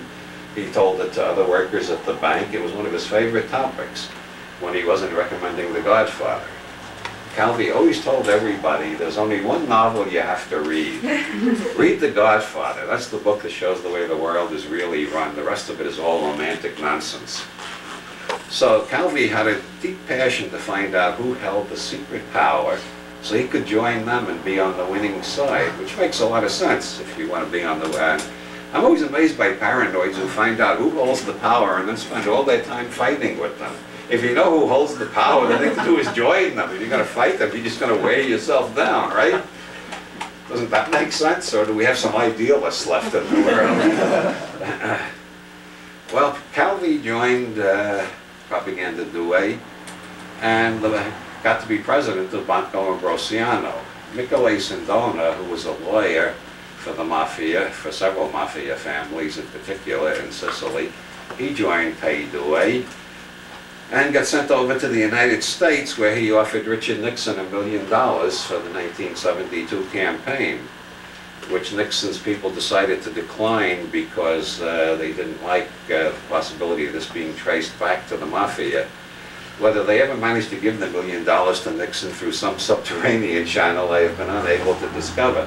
But Sindona was at Nixon's inauguration that year. Sindona founded the Franklin National Bank in this country, and shortly thereafter was convicted of 65 counts of stock and currency fraud and faking his own kidnapping to avoid trial on those 65 counts. Then he hired, Nixon was out of office by then, he hired Nixon's law firm to fight his extradition to Italy, and they fought for a long time, 7 or 8 years, before Sindona was finally sent back to Italy, where he was convicted of murdering a bank examiner in connection with the failure of several of his banks over there, from which he had embezzled as much money as he had embezzled from the Franklin National Bank over here. And then he was about to stand trial for conspiracy with Jelly and General Michieli of the secret police and Michio Jelly in this fascist conspiracy to overthrow the government of Italy. Before he could stand trial on that charge, he was poisoned in his cell.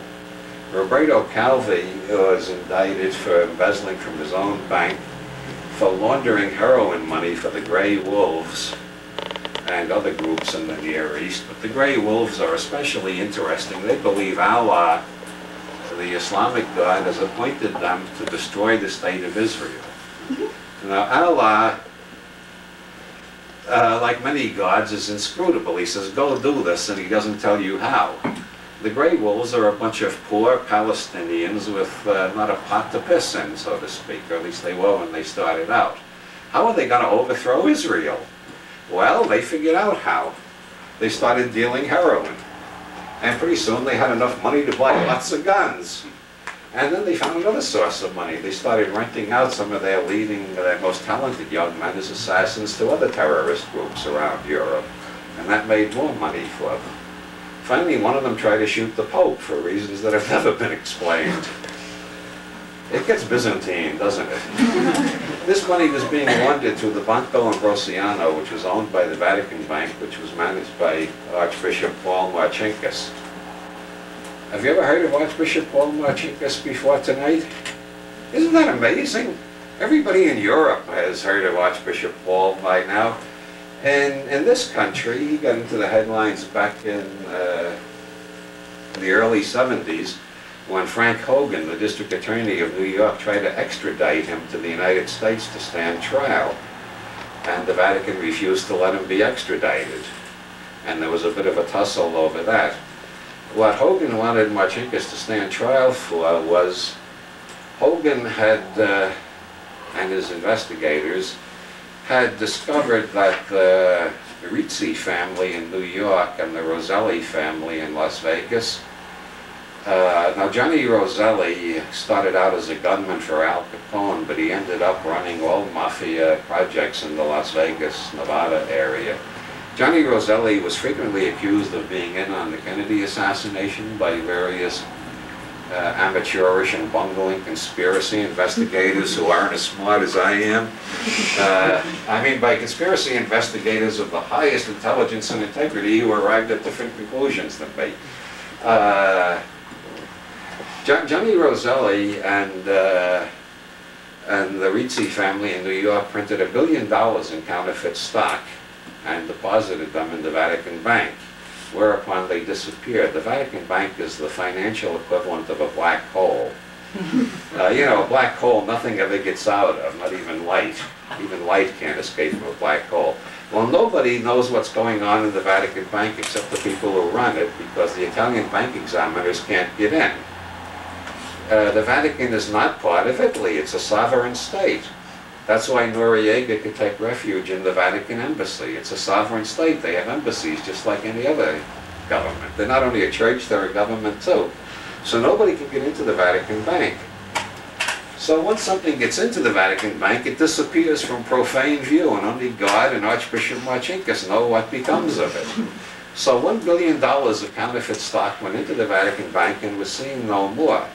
Now letters were produced in which Archbishop Marcinkus is corresponding with Johnny Roselli about getting this $1 billion in counterfeit stock. Now the defenders of the good Archbishop, of whom you'll find quite a few among pious Roman Catholics, who don't want to believe that an Archbishop would be engaged in knowingly dealing in counterfeit stocks, they claim he thought he was buying real stocks. He didn't know the Mafia prints counterfeit stocks. Well, that's possible. Maybe he thought he was dealing in baby booties, and they never explained to him we got $1 billion. But if he thought he was buying real stocks, it's very strange that he paid only 1/10 of the face value, because that's the going price for counterfeit stocks, is 1/10 of the face value. Counterfeit stocks travel around the world faster and faster all the time, going in more directions. It's very much like quantum theory. You can never know where they are. You just know they've been here, and now they're going to be there. You never know where they are. If you have a business that's in trouble, and you buy counterfeits, you buy enough counterfeit stocks, let's say you got enough capital to, let's say, just $1 million. So you got $1 million and you have debts of $3 million, and they're all, boy, the sheriff is at the door, your business might go bankrupt any day. So you take your $1 million and buy $10 million worth of counterfeit stocks. You deposit the $10 million of counterfeit stocks into your bank. You've now got a $10 million line of credit. You pay off everybody you owe money to. You're not in trouble anymore. You expand your business. You hire new people. You build new plants. And then you sell the stock to somebody else equally desperate. And if the stock keep moving fast enough, they don't get caught.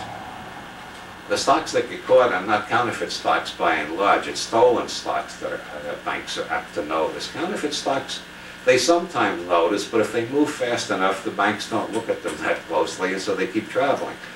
So this $1 billion in counterfeit stocks went into the Vatican Bank, and God knows where it went after that. The banks started collapsing all over the world. Wall Street almost collapsed with this continuous turmoil in the international economic community, because $10 billion in counterfeit stocks is more goddamn counterfeit stocks than have ever been loose at any one time before. Well, District Attorney Hogan did not manage to extradite Marcinkus. Nixon intervened to protect Marcinkus. There's an implication that Nixon was afraid of losing the Catholic vote. I don't know. Nixon also had Sindona as a guest at his inauguration, so one feels there was a closer connection than just the Catholic vote. In 1981, the District Attorney of Dade County indicted 8 officers of the World Finance Corporation in Miami for operating, he said, knowingly operating the largest cocaine laundromat ever uncovered. The DA got interested in this bank, the World Finance Corporation, because garbage men had told the police that they kept finding marijuana stems in the garbage. No, not stems, the stalks that you break the stems off before you take the leaves off the stems, you know. They had great big marijuana stalks in the garbage all the time. And these garbage men apparently weren't pot smokers themselves, or they would have kept their mouth shut and just went into the bank and said, "Can we buy some?" You know. But they went and told the police, and the police told the DA, and they put the bank under surveillance. And they very soon discovered that people were coming from Panama every day with briefcases full of cash. Panama is the only country in the world that uses American dollars outside America as its currency. These people are coming in every day with briefcases full of money, not checks, cash. And this bank was running it all through the Cisalpine Bank in the Bahamas. And so the district attorney started investigating the Cisalpine Bank in the Bahamas. And guess who owned the Cisalpine Bank in the Bahamas? Archbishop Marcinkus and Roberto Calvi. And the money went from the Cisalpine Bank to the Vatican Bank, along with all the heroin money from the Grey Wolves, and the Catholic Church was getting richer all the time. And some of the money was going to Poland to support Solidarity, which made the CIA very happy.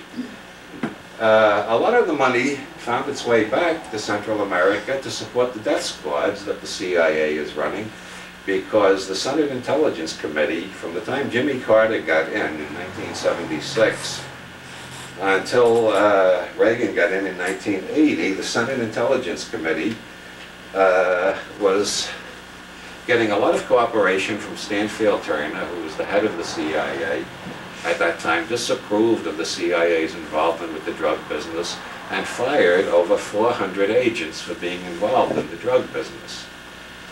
And the Senate Intelligence Committee was learning a great deal about the CIA's involvement in the drug business.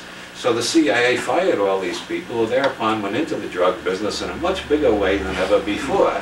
And Theodore Shackley, who was running all this, was dispatched by them, according to the Christic Institute, which has documents. He was dispatched by them to persuade George Bush, who had been the supervisor of the whole project, to run for president. So if they could get Bush into the White House, they could go back into business as they were doing it before, inside the government instead of outside the government, and thereby have greater protection. Well, Bush did not win the presidency. He only got the vice presidency. But Reagan made him the head of the National Security Agency, which gave him oversight over the CIA. So they were all soon back in business again, which is why in 1981 they had this bank with 8 CIA agents running it in Miami. That was laundering all this cocaine money to pay for the death squads, which Congress wasn't supposed to know anything about, and which most Americans still don't know anything about even today. You say death squads to most people, and they say, you mean the Nazis in the Second World War, something like that? No, I mean death squads right now all over Latin America, killing anybody who objects to American domination. They come into villages at night, they shoot people at random to terrorize the whole village. This is being paid for by the drug business.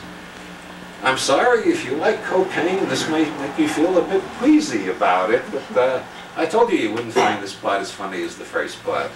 I'm telling you occult secrets. These are things that are hidden, that the profane do not know about, that are not revealed in the mass media.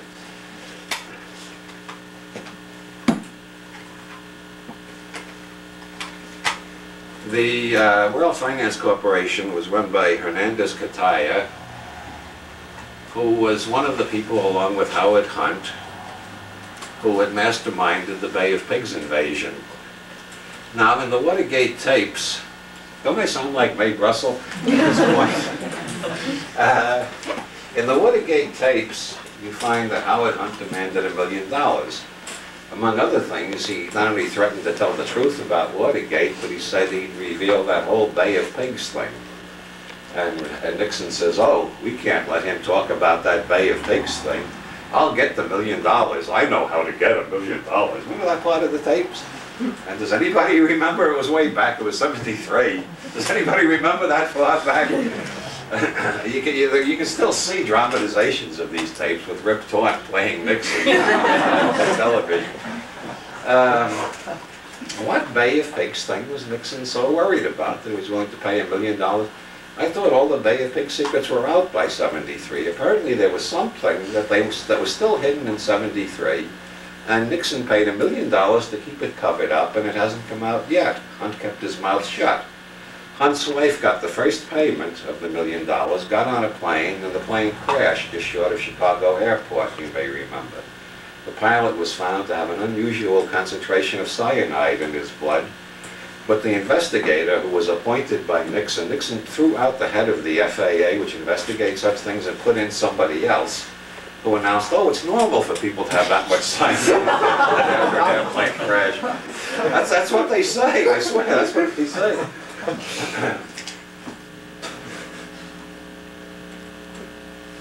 When Ronald Reagan took office, Licio Gelli was a guest at the inaugural party. Remember Licio Gelli? He was the one who set up this whole organization between the Knights of Malta, the CIA, and the cocaine business, and the death squads, and Klaus Barbie and his old friends from the Gestapo.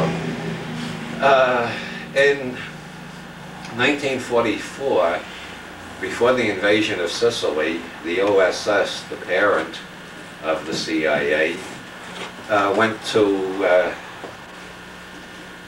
Lucky Luciano, who was serving a term for procuring, or for running a prostitution ring, or whatever the hell is the legal term for it. And they told Lucky Luciano, we'll get you out of prison early if you will send messages to your friends in the Sicilian Mafia to help the American troops in the invasion rather than opposing them. Luciano agreed. The invasion of Sicily went off very smoothly and quickly, and the American intelligence community found itself married to the Mafia from then on. They never did get untangled.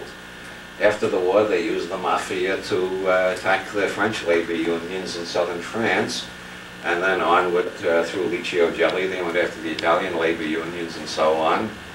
And it gets harder and harder as decades pass from the 1940s to the present. You can never say this was Mafia or this was CIA. The two are so intertwined that all you can say is this was Mafia and or CIA. On the other hand, William Casey, who died while under investigation in the Iran-Contra, wait a minute, that was General Musumeci. He died while under investigation in the Bologna railway bombing. Oh, it happened to William Casey too. People under investigation often die suddenly. It's the stress of publicity, I guess. William Casey, like General Musumeci, was a Knight of Malta. Just like Licio Gelli, who set this whole thing up. Just like Roberto Calvi, who ran the Banco Ambrosiano and the Cisalpine Bank with Archbishop Marcinkus. Roberto Calvi was found hanging from a bridge in London on June 18th, 1982.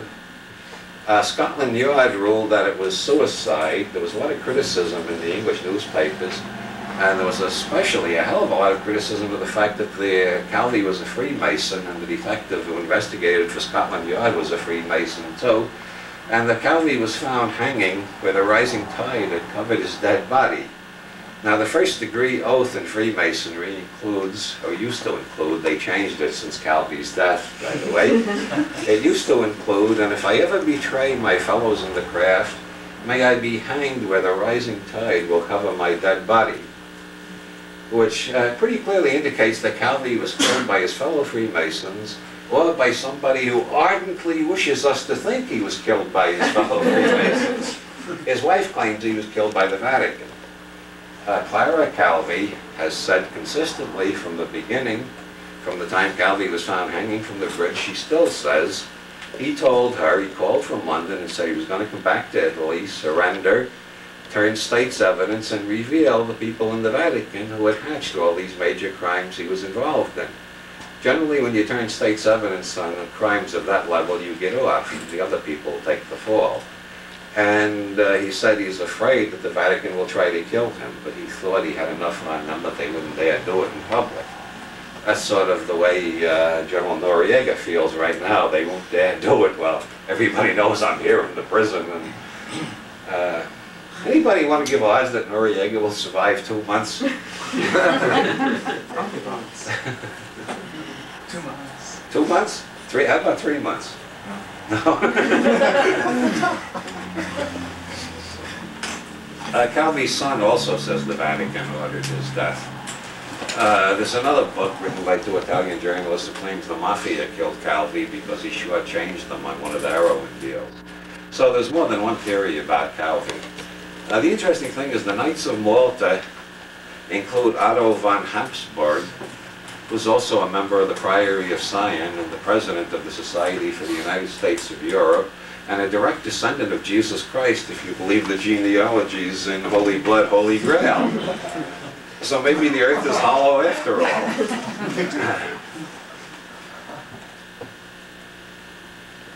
In Costa Rica, there is a farm far, far away, and the farm belonged to a man named John Hull. How many people have ever heard of John Hull? Hey, hey, and we're getting to John Hull is an allegedly former CIA agent, like the 8 guys who were running the World Finance Corporation in Miami. The DA claimed he could prove they were all still CIA agents. The CIA claimed they were ex-CIA agents. It seems to me the distinction is very metaphysical. It's been, since Fouché at least, it's been common practice in the intelligence business to fire somebody when you want them to do something so bad that you don't want to track back to the agency. So they get fired and they get paid through a numbered bank account in Switzerland and they go on working, but nobody can prove it. And the 8 guys who were running the World Finance Corporation, laundering all that cocaine money, seem to be in that class. And John Hull was probably in that class too. He had a huge farm in Costa Rica. The Costa Rican government has indicted him for using the farm to illegally receive arms from Oli North, transport the arms to the Contras in Nicaragua, pick up cocaine from the Contras and ship the cocaine back to Miami. And John Hull left Costa Rica as soon as they indicted him. He disappeared for a while. He was then reported in Miami. The Costa Rican government asked the American government to extradite him. The Justice Department replied that they couldn't find him. It turns out he's living on a ranch in Indiana, but the Justice Department still hasn't gotten around to extraditing him back to Costa Rica. Meanwhile, the Costa Rican government, after further investigation, has indicted John Hull for murder in the La Penca bombing, in which several journalists were killed trying to cover an interview, a public statement by a guy who was on the side of the Sandinistas during the revolution against Somoza, decided he didn't like the Sandinista government, joined the Contras, decided he didn't like the Contras, and started his own revolution. And he was going to make a statement denouncing the Contras as being a tool of the CIA when the bomb was set that killed several journalists. The Christic Institute claims to have enough evidence to prove that John Hull and his crowd at the ranch manufactured the bomb. and it was delivered by a CIA agent. The Costa Rican government believes it, and they indicted Hull for the murder. The media in this country, for some reason, is not interested in John Hull at all. You got to hunt, and I don't know how the hell you people ever found out about John Hull. You got to hunt and hunt to find stories about the Hull case. Hull was introduced to Ollie North by Dan Quayle. This was in the LA Times the day Hull was indicted for murder. And I thought, Dan Quayle, now where have I heard that name before? And then I remembered George Bush, who was persuaded to run for president by Theodore Sheckley. Theodore Sheckley, who was running the Secord, Hakeem, cocaine and guns cartel all those years after Jimmy Carter threw them out of the CIA. And Theodore Sheckley was running this whole goddamn guns, cocaine thing. Wait a minute, I got so entangled in my grammar I forgot where I was going. Well, He asked Bush to run for president. Yeah, Theodore Sheckley asked Bush to run for president. Bush didn't make it the first time. The next time he ran for president, he said, "Look at who I select for vice president. That will tell you all about me." Now you track Dan Quayle's record back, and he wasn't, after he got out of the Indiana National Guard, there's a hell of a lot of evidence that while serving in Congress, he was also working for the CIA with the whole, and with the Sheckley bunch outside the CIA. That's how he got to know John Hull, whom he introduced to Ollie North. Now, if you look at Ollie North in his testimony, you will notice that he has a certain interesting expression in his eyes. And if you think back, those of you who are old enough, you'll remember another leading figure in 20th century politics who had that kind of expression in his eyes. That was Adolf Hitler, who was on cocaine almost continually from 1936 until he died. Adolf Hitler was the biggest coke freak in Europe. He was also taking steroids. And Hitler got more and more that same look that Ollie North has. You know that, I know I'm God, but I'm going to try to pretend I'm not while I take advantage of these schmucks. Timothy Leary says, speaking as a scientific psychologist, the effect of cocaine is to make you an obnoxious asshole. Now, who are the two most obnoxious assholes of the 20th century? Hitler and Ollie North, right? Okay, acute cocaine psychosis. Fawn Hall has admitted in testimony to the DEA that she was using cocaine all the time she was working at the White House. She was dating one of the Contra leaders who was bringing the cocaine up to Hull's ranch and dealing continually with Ollie North. So when George Bush says, I'm going to show how bad the problem is, we'll go across the street and buy some cocaine, that's more bullshit. All he had to do was walk down the hall and took over the fucking White House. Okay. We're going to take another short break, and then we have a question period, and then I shoot like a bat out of hell to the San Francisco Air Force. Okay? Short break.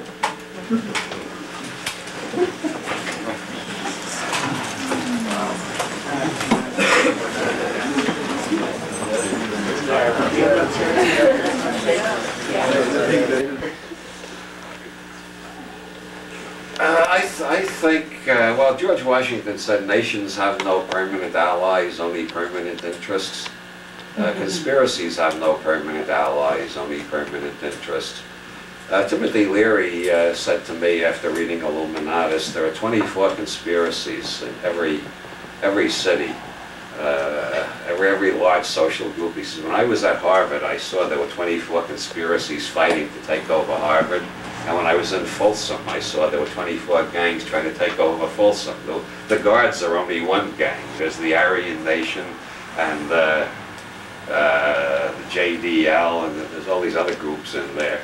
And curiously, that came up in a conversation with the former district attorney of Santa Barbara. He just spontaneously said that he was talking about my books. He said, you know, in any city the size of, say, Santa Barbara, there are 24 groups fighting to take over the territory. And that's why I don't believe in monolithic conspiracy theories. There's one group that runs everything. If there was one group that runs everything, the world would make a little sense. But when you start examining what's going on, it doesn't make any sense at all. But like H.L. Mencken said, he believed he was a polytheist because the universe looks like it was designed by a committee. The world looks like it's run by a committee in which everybody's fighting, everybody else is stabbing everybody else in the back, and And that's called the multiple conspiracy model. And it makes more sense to me than the idea that there are no conspiracies, which is nonsense, because anybody who's ever worked for a corporation, those corporations conspire all the time. Politicians conspire all the time. Pot dealers conspire not to get caught by the narcs. The art world is full of conspiracies. Conspiracy is natural primate behavior. But there is no one conspiracy smart enough to run everything. If there was, the world would start to make sense. According to Colonel Tom Bearden, who is the most erudite, knowledgeable, and scientifically well-informed paranoid on the scene, the Russians know how to alter reality. They know how to use the quantum equations to move from one parallel universe to another.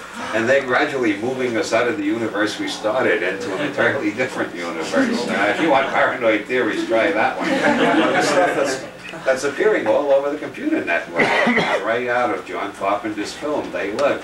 The extraterrestrials are all around us, and the CIA allows them to genetically experiment on a certain number of human beings and mutilate a certain number of cattle, and in return they give the CIA the technology to brainwash the rest of us so we don't see what's going on. Those theories are, paranoid theories are great for horror movies, but if you start taking them seriously, you'll go fucking crazy. Yes? Yeah, I remember you once spoke about owning a Macintosh, so it's a kind of technical question, but you talk about those computer networks. What computer network would you get into if we had a Macintosh computer and a modem? Who would you call up and get into for your news sources? That's I don't have a modem. I've deliberately resisted getting a modem because a friend gave me a pile of computer games, and I found after about a month that my productivity as a writer had gone straight down. I was spending so much time with the computer games. So I decided I'm not going to get a modem until my earnings from my writing reach a certain level where I can afford to take off a couple of months every year and just play with the modem. Yes? Where did you get your source for the Gospel according to Mary Magdalene? Various Gnostic Gospels and my own perverted imagination. Yes? Are you going to go to that psychedelics conference at the Claremont Hotel on the 24th? No. I haven't been invited, and I got a lot of other work. Yes? May I have a two-part question also? Yes. That's the last question. Actually, it should be easy. What's Jacques Vallée doing on his compilation of the UFO sightings and whatnot? What, who? Jacques Vallée? Yeah. Any new conclusions type of thing? The last I heard, he was convinced the UFOs were a disinformation system created by an intelligence agency, and that writing about it just made him sound paranoid, so he concentrated on running his computer business and writing a book on how to use computers intelligently, and has just given up on the whole UFO thing, unless something new has happened that I haven't heard about. The second part? Actually, it's related. I was reading in your book recently that he said he gave in gracefully. They relate in space-time in ways for which we have at present no concepts. So I was wondering if he had made any advancements or if No, that was 1976, or 75 maybe. Conversation at a party. Yeah, no, he changed his opinion after that. He changed his opinion quite a bit after that. He decided it was an intelligence agency setting up a simulation of spaceships to hide something else they're doing. Yes? Would you, before you I gotta leave, get going. I know, would you, before you leave, in a few sentences, tell us why it's more fun to be optimistic than paranoid? Well, I mean, that's pretty obvious on the face of it. Well, one thing, longevity statistics. Optimists live longer. John Barefoot of Duke University has collected a lot of statistics on that. Optimistic people outlive pessimistic people consistently. If you compare them by sex, by age, by eating habits and diet, by lifestyle, by race, by all sorts of things, the optimists live longer. Also, optimists have more fun. And besides, maybe things are going to turn out okay, in which case the pessimists are killing themselves and being miserable for no good reason at all. And the final reason is, even if everything is going to turn out terribly, the optimists are having more fun before the final tragedy comes. Whereas the pessimists are living in misery all the time.